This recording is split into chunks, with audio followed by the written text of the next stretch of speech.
नमस्कार दोस्तों, welcome to GK first division. इस वीडियो में हम बात करेंगे महत्वपूर्ण जीके के सवाल जो बहुत सारे कॉम्पिटिटिव एग्जाम्स में बार बार पूछे जाते हैं। तो चलिए हम शुरू करते हैं पहले सवाल से।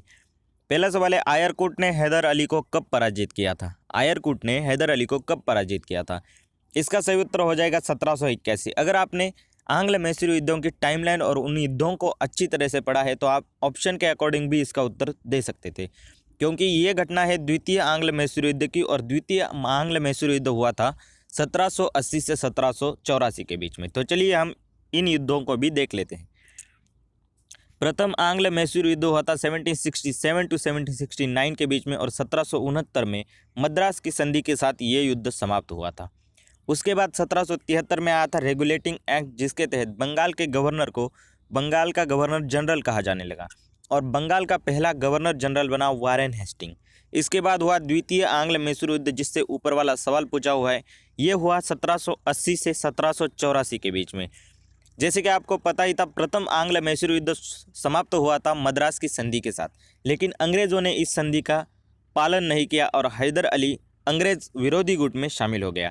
इसने कई फ्रंट पर अंग्रेजी सेना का पराभव भी किया, लेकिन 1781 में आयरकुट द्वारा हैदर अली को पराजित कर दिया गया। ये बात आपको याद रखनी है। इसके बाद 1782 में हैदर अली की मृत्यु हो गई, और सफलता अर्जित करने वाले आयरकुट की भी 1783 में मृत्यु हो गई, और 1784 में ये युद्ध समाप्त हो गया। टाइमलाइन याद करने के लिए आपको ये आसान होगा कि 1781 में आयरकुट ने हैदर अली को पराभूत किया, 1782 में हैदर अली की मृत्यु हो गई, 1783 में आयरकुट की भी मृत्यु हो गई, और 1784 में टीपू सुल्तान और ईस्ट इंडिया कंपनी के बीच में मैंगलोर की संधि के साथ ये युद्ध समाप्त हो गया। इसके बाद होता है तृतीय आंग्ल मैसूर युद्ध। ये हुआ था 1790 टू 1792 में, और ये समाप्त हुआ 1792 में श्रीरंगपट्टनम की संधि के साथ। और चतुर्थ आंग्ल मैसूर युद्ध हुआ 1799 में, और टीपू सुल्तान की मृत्यु के बाद यह भी समाप्त हो गया। तो चलिए हम दूसरा सवाल देख लेते हैं। ये सवाल कठिन है। अगर आप इस सवाल का जवाब देते हो तो आपकी पढ़ाई बहुत बहुत अच्छी है। केंद्र तथा राज्यों के मध्य समन्वय स्थापित करने के उद्देश्य से अंतर्राज्यीय परिषद के गठन का प्रावधान संविधान के किस अनुच्छेद में है? फिर से पढ़िए एक बार प्रश्न को। केंद्र तथा राज्यों के मध्य समन्वय स्थापित करने के उद्देश्य से अंतर्राज्यीय परिषद के गठन का प्रावधान संविधान के किस अनुच्छेद में? आपके ऑप्शन है अनुच्छेद 263, अनुच्छेद 131, अनुच्छेद 213 और अनुच्छेद 123। इसका सही उत्तर हो जाएगा अनुच्छेद 263।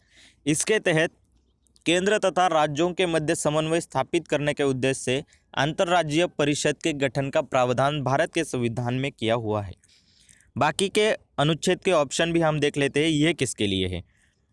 अनुच्छेद 131 है, राज्य और केंद्र सरकार के बीच विवादों पर सुप्रीम कोर्ट फैसला दे सकती है।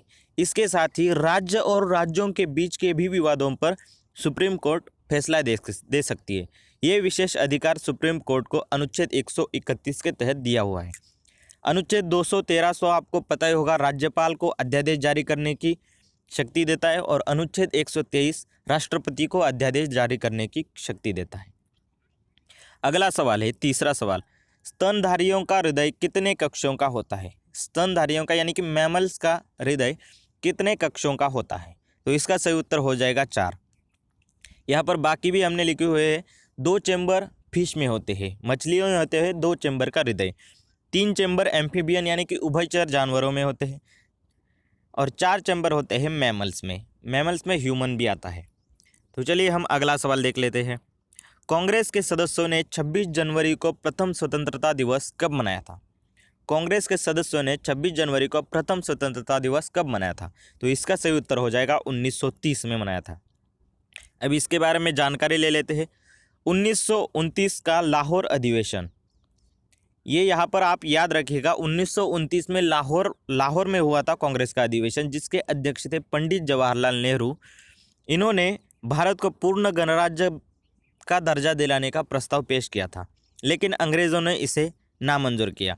इसके बाद 26 जनवरी 1930 को कांग्रेस ने भारत को पूर्ण गणराज्य की घोषणा कर दी, और इसी की वजह से 26 जनवरी को प्रथम स्वतंत्रता दिवस मनाया गया, यानी कि 1930 में ये दिन मनाया गया था।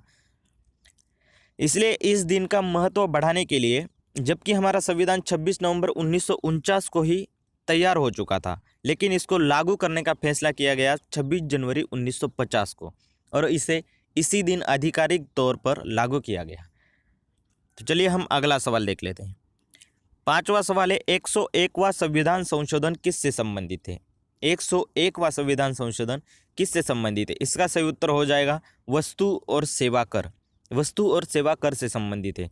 बाकियों से कौन सा संविधान संशोधन संबंधित है, ये भी हम देख लेते हैं। पंचायती राज से संबंधित है 73वां संविधान संशोधन, दल बदल कानून 52वां संविधान संशोधन, और 9वीं अनुसूची जोड़ी गई थी पहले संविधान संशोधन के तहत। अगला सवाल है, केंद्रीय मंत्रिपरिषद में प्रधानमंत्री समेत मंत्रियों की अधिकतम संख्या कितने प्रतिशत से अधिक नहीं होनी चाहिए? तो इसका सही उत्तर हो जाएगा 15% से अधिक नहीं होनी चाहिए। केंद्रीय मंत्रिपरिषद में प्रधानमंत्री समेत मंत्रियों की अधिकतम संख्या 15% से अधिक नहीं होगी। अगला सवाल है, संगीत का संबंध किस वेद से है? संगीत का संबंध किस वेद से? इसका सही उत्तर हो जाएगा सामवेद। संगीत का संबंध सामवेद से। अब हम कुछ और सवाल देख लेते हैं जो कि बहुत सारे कॉम्पिटिटिव एग्जाम्स में बार बार पूछे जाते हैं। जैसे कि सबसे पुराना वेद है ऋग्वेद। ऋग्वेद में कितने मंडल है, ये भी पूछा जाता है। ऋग्वेद में 10 मंडल है। गायत्री मंत्र का उल्लेख किस वेद में है? तो ये है ऋग्वेद में। और ये भी पूछा जाता है ये कौन से मंडल में है? तो ये 3रे मंडल में है। इनमें से सबसे नया वेद कौन सा है? तो अथर्ववेद है। और अथर्ववेद में रोग निवारण और जादू टोना से संबंधित बातें कही गई है। और आज का लास्ट सवाल हम देख लेते हैं, हेली नामक धूमकेतु किस वर्ष दिखाई देगा? हेली नामक धूमकेतु किस वर्ष दिखाई देगा? तो इसका सही उत्तर है 2061 में। 2061 में अब ये दिखाई देगा। यह प्रत्येक 75 से 76 वर्ष के अंतराल में दिखाई देता है, और यह नग्न आंखों से देखा जाने वाला एकमात्र धूमकेतु है जो मानव जीवन में 2 बार दिखाई देता है। पृथ्वी से हेली धूमकेतु 1986 में पिछली बार दिखाई दिया था, और अब अगली बार ये दिखाई देगा 2061 में। तो इसी के साथ इस वीडियो को समाप्त करते हैं। अगर आपको ये वीडियो अच्छा लगा है तो चैनल को सब्सक्राइब करके बेल बटन ज़रूर दबा लीजिएगा। वीडियो को लाइक, शेयर और चैनल को सब्सक्राइब ज़रूर करिएगा दोस्तों। धन्यवाद।